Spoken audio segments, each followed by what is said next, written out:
शुरू करते हैं अल्लाह के बाबरकत नाम से जो बड़ा मेहरबान और नहायत रहम वाला है। तमाम तारीफ़ें मेरे अल्लाह रब्बुल इज़्ज़त के लिए हैं। अस्सलाम वालेकुम लिसनर्स, मैं हूँ आप लोगों की होस्ट नौशीन और मैं अपने चैनल खौफनाक कहानियों में अपने सभी सुनने वालों को खुशामदीद कहती हूँ। लिसनर्स, कैसे हैं आप सब और मेरे चैनल की खौफनाक कहानियों को कितना पसंद करते हैं? अपनी राय का इज़हार कमेंट बॉक्स में ज़रूर करें। आज आप लोगों के लिए मैं बहुत इंटरेस्टिंग हॉरर स्टोरीज़ लेकर आई हूँ जिन्हें आप लोग बहुत ज़्यादा पसंद करेंगे और यकीनन उनसे कुछ ना कुछ सीखेंगे भी। बढ़ते हैं आज की पहली खौफनाक कहानी की तरफ। ये खौफनाक कहानी अनम खान लाहौर से शेयर कर रही हैं। अनम कहती हैं कि मैंने जो अपनी फ्रेंड की सिस्टर की ज़िंदगी में पेश आने वाली एक कहानी आपके साथ शेयर की थी, आज मैं उसको कंप्लीट करूँगी। आप ही जब उस हॉस्टल में थी तकरीबन 1 डेढ़ हफ़्ता गुज़र चुका था, तो उनको फ्राइडे था, नेक्स्ट 2 डेज़ उनकी जो यूनी थी वो ऑफ थी, तो उन्होंने ये सोचा कि मैं अपने घर चली जाती हूँ, 2 दिन वहाँ पर रह लूँगी और फिर मैं वापस आ जाऊँगी। आप ही ने अपना सामान पैक किया। जैसे ही वो उस हॉस्टल की बिल्डिंग से बाहर निकली तो आगे आई तो जो उनकी न्यू बिल्डिंग थी, जो न्यू कैंपस था हॉस्टल का, वहाँ पर उनको कुछ फ्रेंड्स मिल गई। उनके साथ हेलो हाय हुई तो वो ये पूछने लगी कि तुम इन खंडरात में से कहाँ से निकल कर आ रही हो? तो आप ही ने बताया कि मैं तो यहीं पर रहती हूँ, ये ओल्ड बिल्डिंग है। वो लोग बड़ी हैरान हुई कि ये कैसे मुमकिन है, यहाँ पर तो सिर्फ ये एक ही हॉस्टल है जहाँ पर हम लोग रहते हैं, यहाँ पर तो कोई और हॉस्टल नहीं है। वहाँ पर एक और लड़की थी, उसकी एक और सिस्टर थी, वो यहाँ पर सीनियर थी, 3 साल से वो यहीं पर थी। उनका ये कहना था कि ये जो हॉस्टल था, यहाँ पर एक जो मेस वाली आंटी थी, वो और उनकी बेटी काला जादू किया करते थे। वो ये काम करती थी कि यहाँ पर जितनी भी लड़कियाँ इस हॉस्टल में जाती थीं उनको वो लोग केक खिलाया करती थी, जिसके बाद उनकी तबीयत ख़राब हो जाती थी, वो बेहोश हो जाती थी, तो उनको उठाकर एक कमरे में ले जाया जाता था। वहाँ उनके सर के बाल काट कर, उनके नेल्स काट कर वो लोग उन पर जादू किया करती थी। लड़कियों के साथ यहाँ पर अजीबोगरीब वाक़यात पेश आते थे। जब ये बात हॉस्टल इंतज़ामिया तक पहुँची तो उन लोगों ने पुलिस में इस चीज़ का उन लोगों ने रिपोर्ट करवाई। फिर पुलिस आई, हर जगह को उन लोगों ने यहाँ से इन्वेस्टिगेट किया, यहाँ से बहुत कुछ उन लोगों को मिला। वो जो माँ बेटी थी उनको काम से निकाल दिया गया, लेकिन जिस दिन उन लोगों ने इस हॉस्टल को छोड़कर जाना था, उन दोनों की लाशें उसी कमरे में से मिली थी। उसके बाद ये जो जगह थी ये वीरान हो गई, यहाँ पर कोई भी नहीं आता था। हॉस्टल की इस पुरानी बिल्डिंग को अबेंडेंड और हॉन्टेड करार दे दिया गया।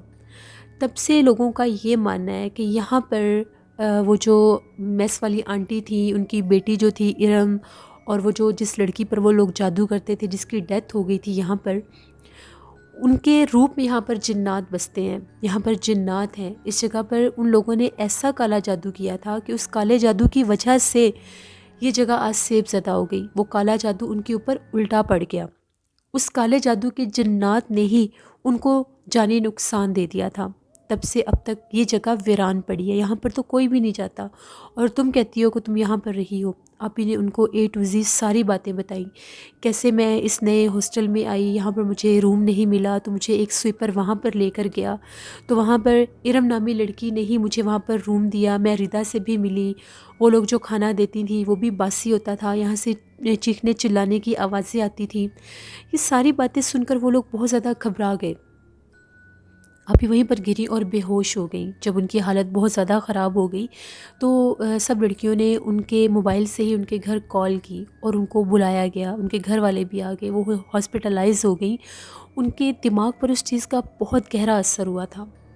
वो काफ़ी ज़्यादा बीमार रहीं, उनकी हालत बहुत अजीब थी। जब उनको होश आता था वो चीखें मारने लग जाती थी और बहुत ज़्यादा खौफ महसूस करने लग गई। उनके घर वाले बहुत ज़्यादा परेशान हुए, सारी बातें सुनी, उनको वापस उकाड़ा ले गए। वहाँ पर काफ़ी ज़्यादा दम दरूद भी करवाया और वो उनके ज़हन में उस चीज़ का इतना ज़्यादा खौफ बैठ गया था कि उसके बाद कभी भी दोबारा वो उस यूनिवर्सिटी में नहीं गई। वो कहती हैं कि मैं दोबारा वहाँ पर जाने का सोच भी नहीं सकती। मेरी ज़िंदगी में जो इतना ड्रामना एक हादसा हुआ। ये एक स्टोरी थी जो अनम खान ने लाहौर से शेयर की। मेरे बहुत से लिसनर्स ने जब ये स्टोरी सुनी तो उनके मुझे कमेंट्स आ रहे थे कि ये एक ड्रामा है जिसकी ये स्टोरी आपको शेयर की गई है। डर तो सबको लगता है, नेटफ्लिक्स पर भी इसको ऑन एयर किया गया है। तो मे बी हो सकता है जब सब लोग इतने ज़्यादा कह रहे हैं कि ये एक स्टोरी है और ये पहले ऑलरेडी एक ड्रामा इस पर बन चुका है, मे बी वो मेरी आवाज़ में सुनना चाह रहे हो, तो इसलिए ये स्टोरी इस तरह से मेरे साथ शेयर की गई हो। अगर ये फ़ेक स्टोरी भी है तो अब मैंने इसको कंप्लीट कर दिया है उन लोगों के लिए जिन्होंने वो ड्रामा नहीं देखा, जिन्होंने ये स्टोरी नहीं सुनी, वो लोग इसको ज़रूर एंजॉय करें। और मेरी आप सब लिसनर्स से ये रिक्वेस्ट है कि अगर आप लोग कोई भी इंसिडेंट जो रियल ना हो, कोई ड्रामा हो या आप लोगों ने कहीं से उसको पढ़ा हो, कोई स्टोरी हो, तो उसका रेफरेंस मुझे ज़रूर कोट कर दिया करें कि मैं उस रेफरेंस के साथ उसको ऑन एयर करूँ।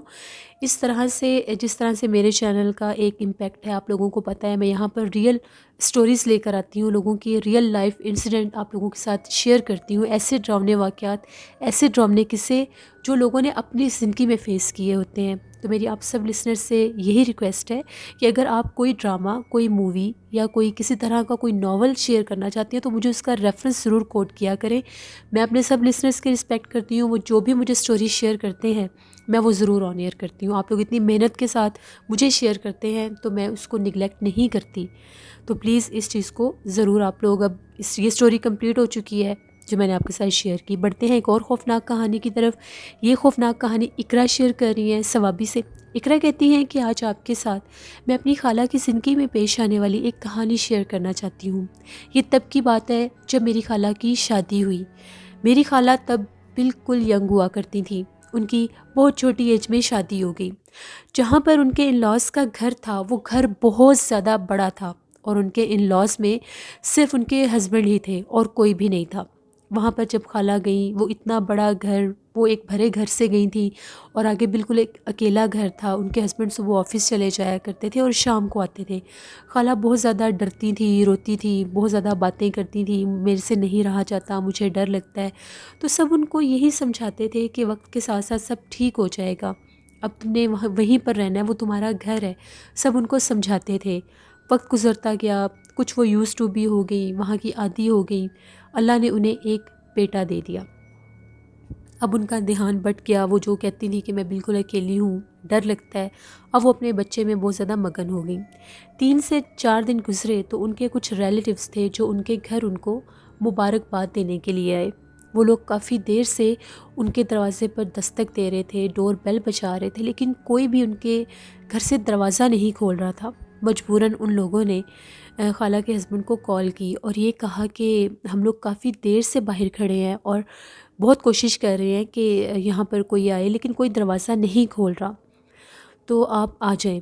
वो भी परेशान हो गए, वो फ़ौरन से आए, बड़ी मुश्किल के साथ उन लोगों ने दरवाज़ा खोला। जब वो लोग अंदर गए तो उनके बच्चे के बहुत ज़्यादा रोने की आवाज़ आ रही थी। जब उन लोगों ने रूम में जाकर देखा तो उनका बेबी रो रहा था और खाला वहाँ पर बेहोश गिरी हुई थी। सब बहुत ज़्यादा हैरान हुए कि पता नहीं यहाँ पर क्या हुआ है, क्या नहीं। उनको उठाया और उनके चेहरे के ऊपर पानी फेंका गया। जब उनको होश आया तो वो बहुत घबराई हुई थी और अपने बच्चे की तरफ देखकर बहुत डरी हुई थी। उनके हस्बैंड ने भी पूछा, रिलेटिव्स ने भी पूछा कि क्या हुआ है आपको, आप इतनी क्यों डरी हुई हैं। उनका ये कहना था कि मैं किसी काम से बाहर किचन में थी तो मुझे एकदम से बेबी के रोने की आवाज़ आई। तो जब मैं रूम में आई तो यहाँ पर एक नहीं 2 बच्चे थे और उन जो मेरा बेटा था, जब मैं उसको उठाने लगी तो उसके जो चेहरे के एक्सप्रेशंस थे वो बहुत ज़्यादा डरावने थे, चेहरा भी बदल गया था और वो बहुत ज़्यादा डरावनी आवाज़ में हंस रहा था। जब मैंने इतनी खौफनाक चीज़ देखी और मैं उसको उठाने के लिए आगे बढ़ती थी तो वो और ज़्यादा डरावनी आवाज़ें निकालता था। तो जब मैंने ये सब देखा तो मुझसे बर्दाश्त नहीं हुआ, मैं वहीं पर गिरी और बेहोश हो गई। इस चीज़ को लेकर उनकी ज़िंदगी बुरी तरह से तबाह हो गई, उनको दौरे पड़ने लग गए। 1 साल वो बेड रेस्ट पर रहीं, हर डॉक्टर के पास उनको ले जाया जाता था, बहुत सी मेडिसिन्स दी जाती थी। वो इस काबिल भी नहीं रही थी कि वो अपने बच्चे को पाल सकती। उनके बेटे को उनकी अम्मी ने पाला। वक्त गुजरता गया, वो उनको दौरे की कंडीशन पड़ने लग गई। जब भी उनको वो दौरा पड़ता था वो बेचारी नमाज नहीं पढ़ सकती थी, सारा सारा दिन रोती थी, उनको डरावनी चीज़ें नज़र आती थी। बहुत दम दरूद करवाए, बहुत कुछ करवाया, लेकिन वो अपनी लाइफ में नॉर्मल नहीं हो सकी। इस बात को काफ़ी अरसा गुजर गया है, आज के दिन तक भी उनकी वही हालत है।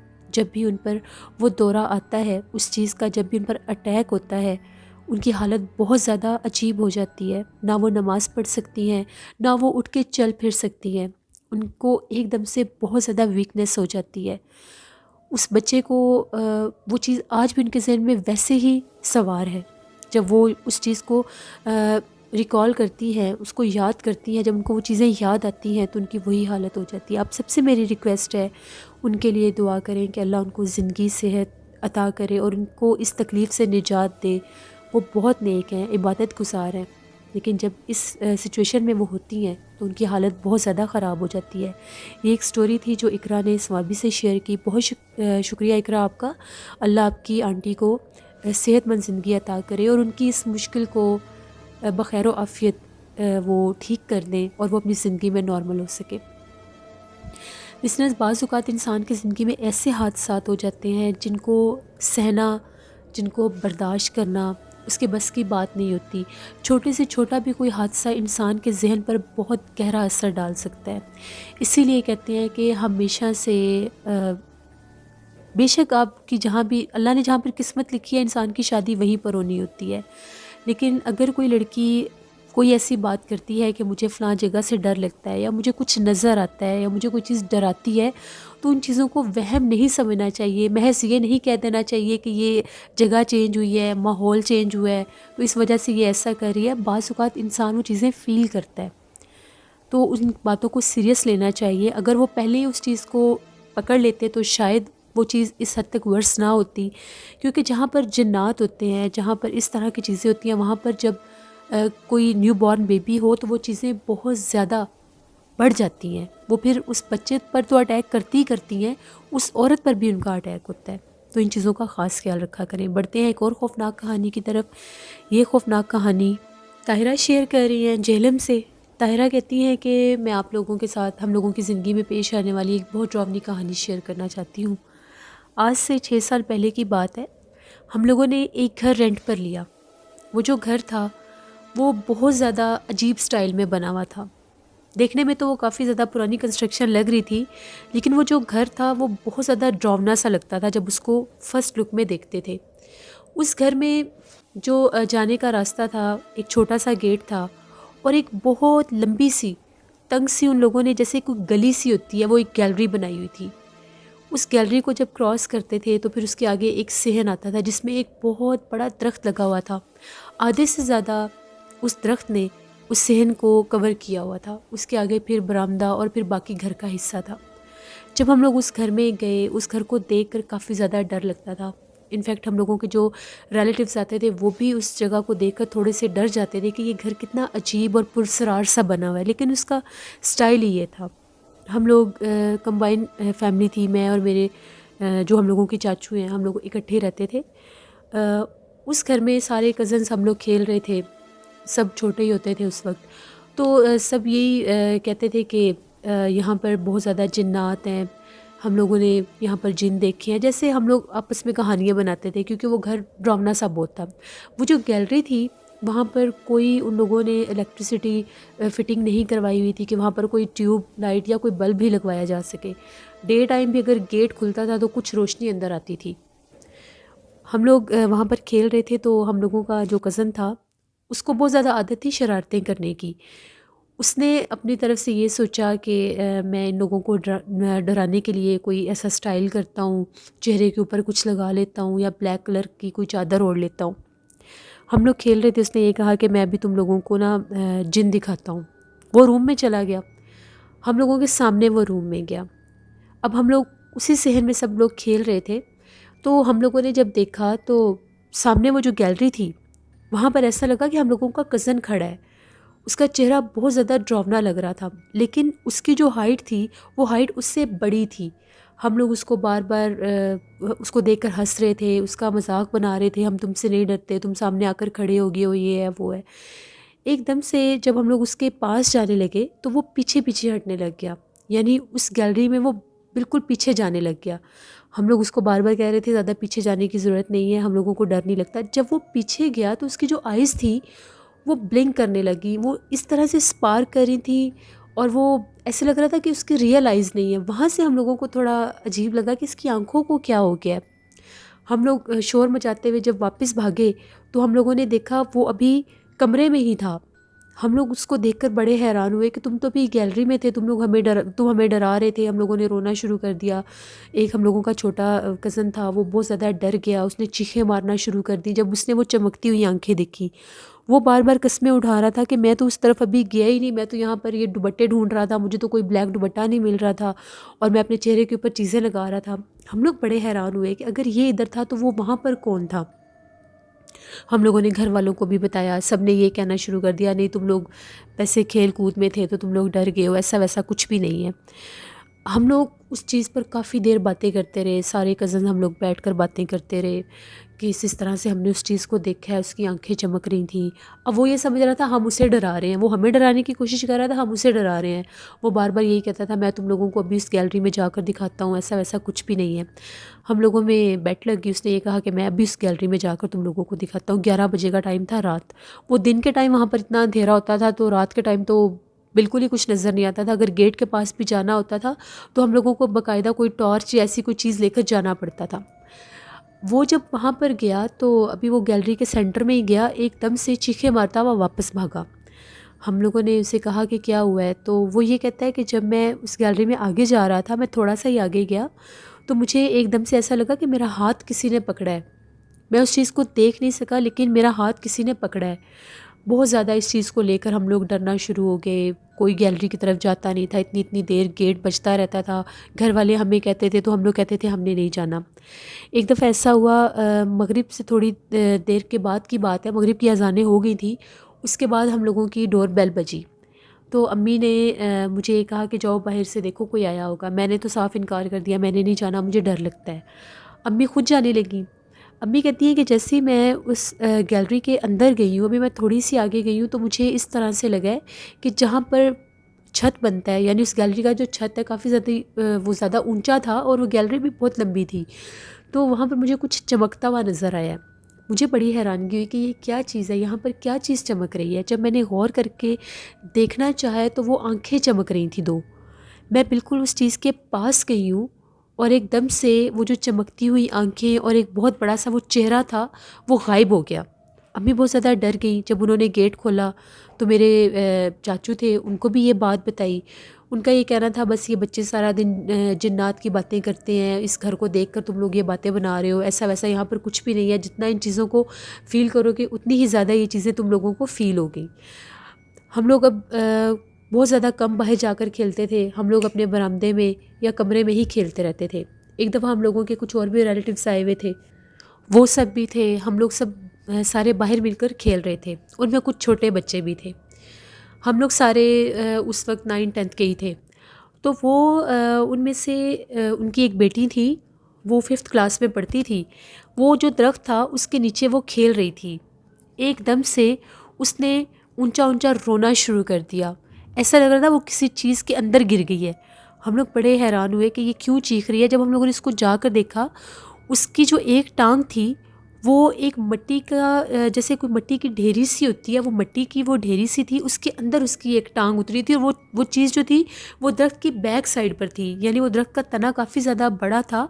उसकी बैक साइड पर वो मिट्टी की सारी वो ढेरी सी बनी हुई थी, छोटी सी, जैसे कोई कब्रनुमा कोई चीज़ होती है। हम लोगों ने इसको बड़ी मुश्किल से बाहर निकाला, सब घर वाले आ गए, उन लोगों ने बाहर निकाला। जब वहाँ पर देखा तो बड़े हैरान हुए कि हम लोगों ने आज तक नोटिस ही नहीं किया कि ये दरख्त की बैक साइड पर ये कब्रनुमा क्या चीज़ है। उसमें बाकायदा वो सुराख सा हो गया जहाँ पर उसका पाँव अंदर गया था। सब बहुत ज़्यादा डर गए। वो लोग भी, बच्ची बहुत ज़्यादा रोने लग गई, उसकी तबीयत ख़राब हो गई। बड़ी मुश्किल के साथ वो चुप हुई, वो लोग अपने घर चले गए। हम लोग सारे बहुत डर गए, अम्मी वगैरह भी परेशान हो गए कि ये तो कोई कब्र लग रही है। अब वो जो जगह थी, वो जो कब्र सी थी, वो तो खुली थी। हम लोग बहुत ज़्यादा सारे डर के, हम लोगों को सब ने यही कहा कि आप लोगों ने वहाँ पर नहीं जाना, बाहर शहर में नहीं जाना। सारे घर वाले परेशान हो गए। उस रात हम लोगों के घर में से, सहन में से बहुत ज़्यादा बिल्ली के रोने की आवाज़ें आ रही थी और ऐसा लग रहा था कि हाथ में कोई स्टिक पकड़कर हम लोगों के सहन में चल रहा है। जैसे कोई चलता है, कोई बुज़ुर्ग चलता है तो उनके हाथ में स्टिक होती है, वो आवाज़ हम लोगों के सहन में से आ रही थी। सारी रात हम लोगों ने वो आवाज़ें सुनी, बहुत ज़्यादा डर लगता था। अगले दिन जो मेरे चाचू और अब्बू थे, उन लोगों ने देखा, उन लोगों ने ये कहा कि हम लोग ज़रा उस जगह को देखते तो हैं, वो जगह है क्या? उन लोगों ने जब उस चीज़ को खोला, सारा उस मिट्टी को हटाया, तो उसके अंदर से इंसानी हड्डियाँ निकली। वो जो हड्डियाँ थीं वो बिल्कुल छोटी-छोटी थीं। छोटा-सा वो सर भी था, वो जो खोपड़ी सी होती है। वो लोग बहुत ज़्यादा डर गए, तो उन लोगों ने वहीं पर उस जगह को बंद कर दिया। उसी टाइम वो लोग जाकर बाहर से मोहल्ले में गए कि हम लोग पूछते हैं किसी से। तो हम लोगों के घर के सामने वाला एक घर था, वहाँ पर बहुत ज़्यादा एक बूढ़े से आदमी बैठे हुए थे। उनसे पूछा तो उनका ये कहना था कि इस घर में आज से तकरीबन 8 साल पहले एक फैमिली रहती थी। तो उनकी 2 साल की एक बच्ची थी। वो इस घर में बहुत ज़्यादा बीमार हो गई, फिर वो यहीं पर फ़ौत हो गई। तो वो लोग गाँव के थे। उन लोगों ने इस बच्ची को यहीं पर दफना दिया था और अचानक से वो लोग घर छोड़कर चले गए थे। लोगों का ये मानना है कि इस घर में साया और जिन्नात है और यहाँ पर एक बच्ची की कब्र भी है। मेरे अब्बू और चाचू बहुत ज़्यादा डर गए। वो वहाँ से जो इमाम मस्जिद साहब थे उनको लेकर आए। जब वो उस घर में आए, उन्होंने उस घर को देखा सारा, तो उनका भी यही कहना था कि यहाँ पर जिन्नात हैं और उस बच्ची की मौत भी उन जिन्नात की वजह से ही हुई थी। आप लोगों ने इस कब्र को पहले नोटिस नहीं किया, फिर उस कब्र को लोगों ने बंद करवाया। हम लोगों के दिल दिमाग में उस चीज़ को लेकर इतना डर बैठ गया कि हम लोगों ने वहाँ पर उस घर को छोड़ने का फ़ैसला किया और उस घर को फिर हम लोग तकरीबन 10-15 दिन के बाद छोड़ गए थे।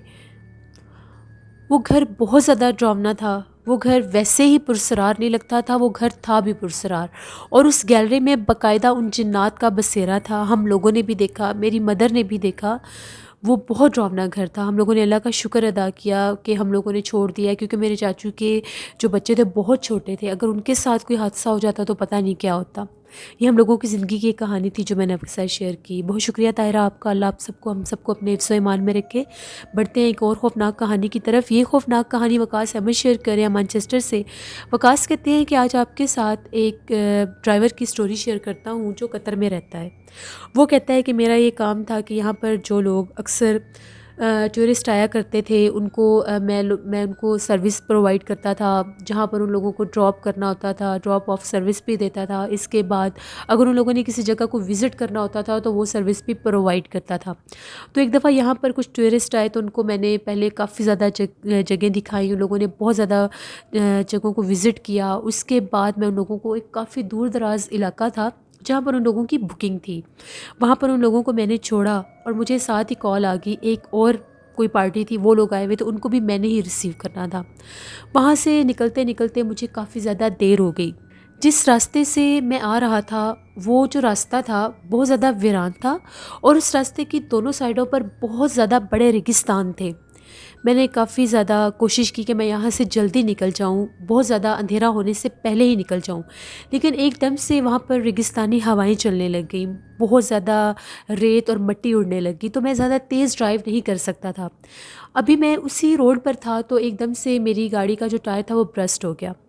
अब वहाँ पर दूर दूर तक ना तो कोई आबादी थी और ना ही उस टाइम वहाँ पर मुझे कोई ट्रैफिक नज़र आ रही थी कि मैं किसी से कोई हेल्प ले सकूँ। मैंने बहुत ज़्यादा कोशिश की कि मैं इस गाड़ी का टायर चेंज कर सकूँ। मेरे पास सब कुछ था, लेकिन इसके बावजूद भी मैं वो टायर चेंज नहीं कर सका। फिर आखिर मैं थक हार कर गाड़ी में बैठ गया और बार बार मैं अपनी गाड़ी की जो लाइट्स थी उनको ऑन ऑफ़ कर रहा था। मैं सिग्नल दे रहा था कि मैं भी शायद दूर से मुझे कोई नोटिस कर ले और मेरी मदद के लिए कोई आ जाए। वहाँ पर वो सहरा की हवाएं चलना, उनकी आवाज़ें आना, वो मिट्टी का उड़ना, वो सब बहुत ज़्यादा अजीब और वहशत ज़दा लग रहा था। एकदम से मेरी गाड़ी के विंडो पर दस्तक हुई। जब मैंने देखा तो बाहर एक शख्स खड़ा हुआ था। उसका चेहरा बहुत ज़्यादा नूरानी और ख़ूबसूरत था। उसने लिबास भी बहुत अच्छा पहना हुआ था। मुझे हैरानगी हुई कि बाहर इतनी मिट्टी उड़ रही है, इसके कपड़ों पर भी कोई ख़ास असर नहीं है। उसने मुझे इशारा किया बात करने का। मैंने जैसे ही शीशा नीचे किया तो उसने मुझे ये कहा कि क्या बात है, आप यहाँ पर क्या कर रहे हैं। मैंने उसको बताया कि मेरी गाड़ी का टायर रस्ट हो गया और अब मेरे से ये लग नहीं रहा, तो मैं मदद के लिए यहाँ पर हूँ, आप कौन हैं। ना तो उसके पास कोई गाड़ी थी, ना उसके पास कोई ऊँट था जिसके ऊपर वो वहाँ पर सवारी कर रहा होता। वो कहाँ से आया, ना ही वहाँ पर दूर दूर तक आबादी थी। बड़े बड़े सहरा थे वहाँ पर दोनों साइडों पर। उसने ये कहा कि ठीक है, तुम गाड़ी में बैठो, मैं अभी तुम्हारी हेल्प कर देता हूँ।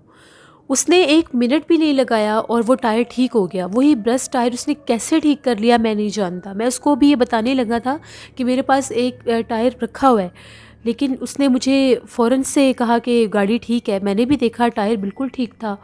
वो शख़्स जो था वो बिल्कुल मेरे पास खड़ा था। मैंने अपने वॉलेट की तरफ हाथ बढ़ाया। अभी मैं उसको पैसे देने के लिए निकाल ही रहा था तो एकदम से वो काफ़ी दूर चला गया। वो कब इतना दूर पहुंचा मुझे नहीं पता। बस मैंने उसको आवाज़ भी दी तो उसने मुझे ये कहा कि यहाँ से चले जाओ, मुझे कुछ नहीं चाहिए। मैंने फ़ौरन से वहाँ से गाड़ी ली और मैं वहाँ से चला गया और मैंने अल्लाह का शुक्र अदा किया कि शायद वो अल्लाह का कोई नेक जिन्नात था, कोई नेक मखलूक थी जिसने मेरी मदद की उस सहरा में और मैं वहाँ से निकल सका। वरना अगर मैं वहाँ पर ही खड़ा रह जाता तो पता नहीं मेरे साथ क्या कुछ हो जाता। ये एक स्टोरी थी जो वकास अहमद ने शेयर की। बहुत शुक्रिया वकास अहमद आपका। लिसनर्स, अपना फीडबैक मुझे ज़रूर दें। आप लोगों को आज की खौफनाक कहानी कैसी लगी? आप लोग भी स्टोरी शेयर कर सकते हैं डिस्क्रिप्शन बॉक्स में दिए गए ईमेल आईडी noshinur57@gmail.com पर। इसके अलावा आप लोग मुझे कमेंट बॉक्स में भी स्टोरी शेयर कर सकते हैं। नीना वॉइस ऑफिशियल को भी जाकर सब्सक्राइब करें, नौशीन वॉइस ऑफिशियल को भी जाकर सब्सक्राइब करें। मेरे कुछ लिसनर्स ने ख्वाबों की ताबीरें पूछी हैं, इंशाल्लाह उस चैनल पर मैं व्लॉग में ज़रूर आप लोगों के साथ ऑन एयर करूँगी बहुत जल्द। अपना बहुत सा ख्याल रखिएगा। अपने ढेरों दुआओं में अपनी होस्ट नौशीन को ज़रूर याद रखिएगा। Thank you for watching. Stay blessed. Allah निगहबान।